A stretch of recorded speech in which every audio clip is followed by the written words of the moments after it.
someone who hasn't seen your routine, how would you describe it to them? Like just in words, like without the visuals, how would you say, hey, this is what I do? Oh my, I also feel somehow a little challenge to describing it unless you visually seeing it. Because every time people see it to believe it. Right. Because every time I try to describe it, they're like, I'm not very, yeah. Yeah, no, I understand. Yeah.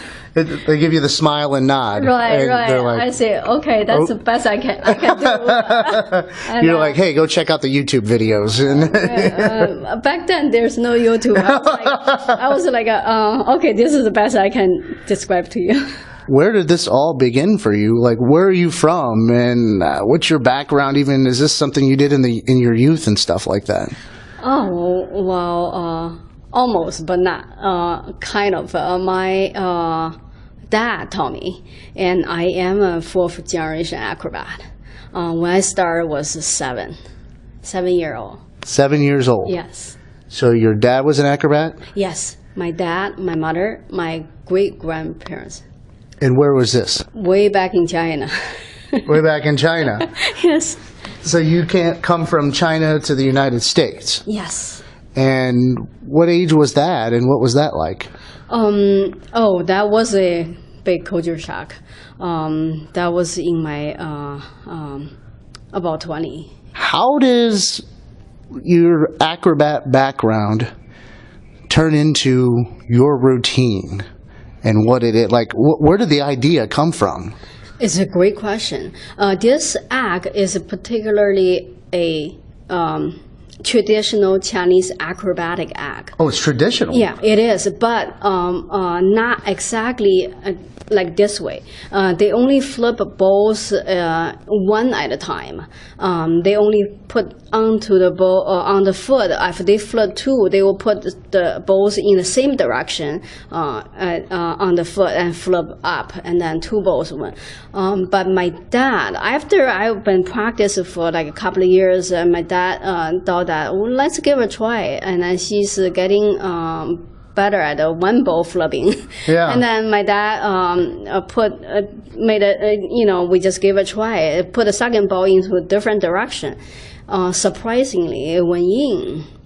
So we just keep on practice. And then until we get two balls better, we added 3 balls. And then my most record is 6. 6? Yes. That's the most you've done? Yes. Have you thought of going to 7 or more? Have you tried anything like that? I have my legs longer. So that's really the only hindrance is that if your legs were longer, you might try more bowls. Maybe. I have 5 bowls is under my knee. The 6 is past my knee. So there's no place to like the bowls against to really the 7 bowls will be dropped even. I gotcha. Yeah. You mentioned you've been doing acrobatics since the age of 7. Is that right? Was this routine when you started doing it at age 7, or was that at a later age that you started doing this one? I started performing when I was 11, only for 3 bowls. I started learning when I was 7. Like a 7-year-old, my dad put like a bowl, the first 1 bowl on my head, and then put a cinder block, not cinder block, like a brick on top of my head, trying to keep the weight. Asked me to balance. Really? Yeah, that's how I started. And then after we try to learn how to ride a unicycle, and then later we try to learn how to flip the balls. After all 3 gets better, much better, then you put things together and then become, How long have you been doing this? Oh my God. Just, well, I guess how long have you been performing like at basketball games and such like that? I don't remember wrong, over 20-some years. Over 20-some years. Yeah. The routine being a traditional Chinese routine, does it have a name, or is it? It's called unicycle bowl flipping. That's all it is? Yes. Unicycle bowl flipping. Yes. Is there, I guess this is, how would you say that in Chinese? 高车踢碗. Gocho Tiwan. Yeah, pretty good. Gocho Tiwan. Yes. Okay. Yes. I think I got it. Yeah. Pretty good. Impressive. Yeah. Like, what's the day in the life of Red Panda? Yeah. What is that like? Do you have time to train and prepare, or is it just to that for you? Like for this trip, it's about 6 games for the whole week. It's a busy week this week. So back to back, I have absolutely no training. Just right before the show, I warm up and flip a couple of times on the floor. No training time.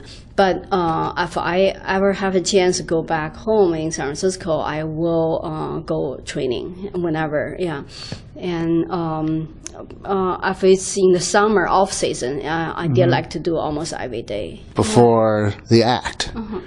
What goes through your mind right before that? How are you mentally preparing for what you have to do?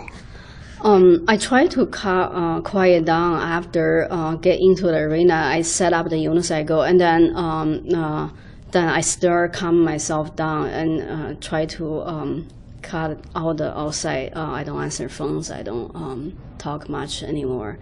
Just warm up and then focus. What I have to.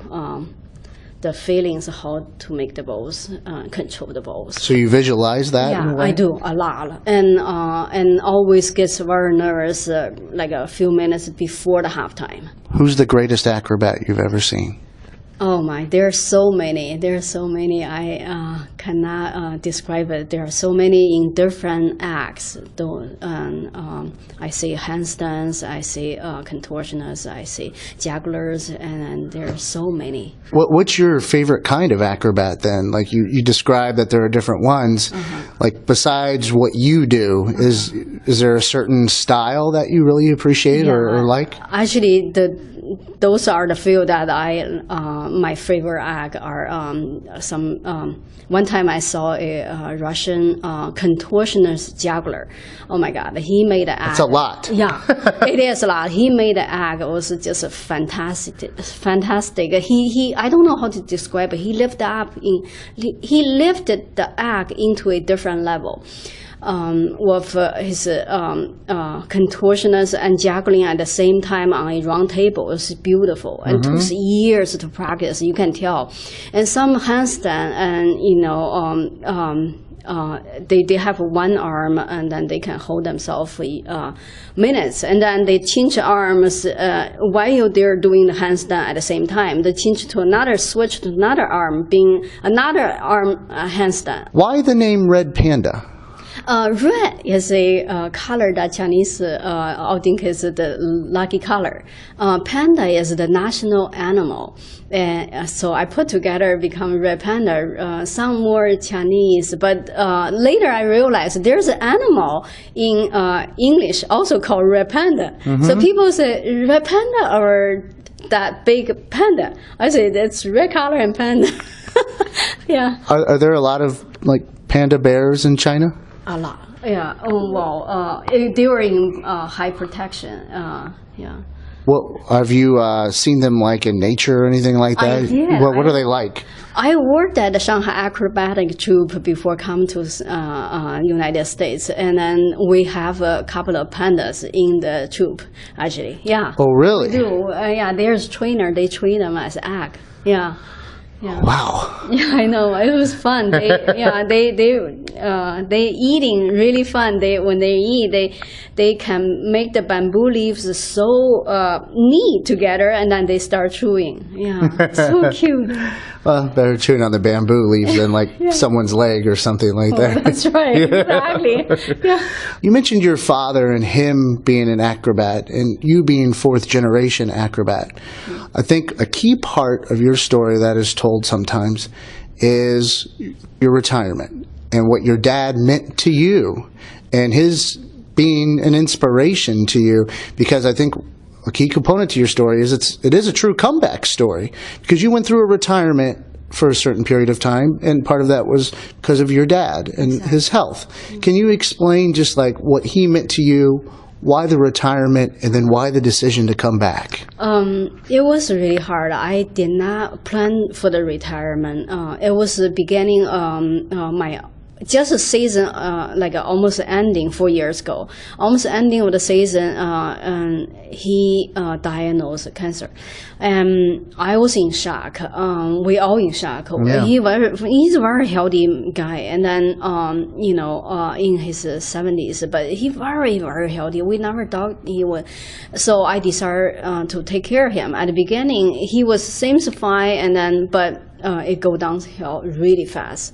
From the time that he diagnosed until we lost him, only 10 months. Yeah. It was very hard.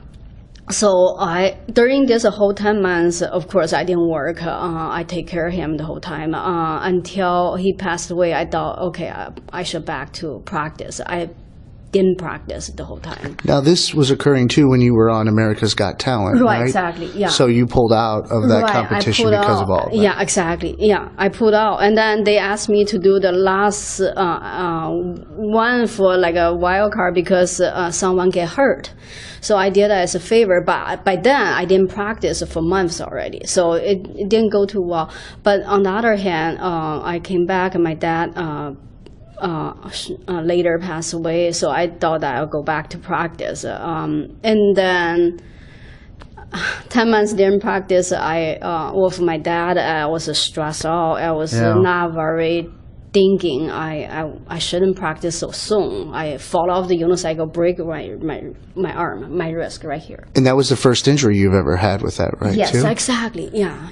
It was the first injury I ever had since I practiced acrobatic. I was very lucky. I never had any injury, even knowing that my classmates had. There's a person, that person always had. Another 10 months, I couldn't do anything. So that was what happened. But then you came back from the injury even then too, right? After I came back, I was really miss performing. I was really miss performing. And when I start performing, oh my God, my head just keep on thinking about my dad. Every time I go on to the court, everything comes back.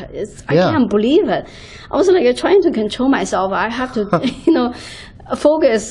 But after, like a couple of weeks, I was able to be more focused. It was just really hard because he's the one that taught me all from the beginning. It was a challenge, but I guess I learned as life. Like I said, it's a true comeback story. Well, it's an honor. It's a pleasure. We thank you for taking the time. And I shall say, you are a national treasure for China and the United States. I'm not sure, but thank you so much. I appreciate all this opportunity.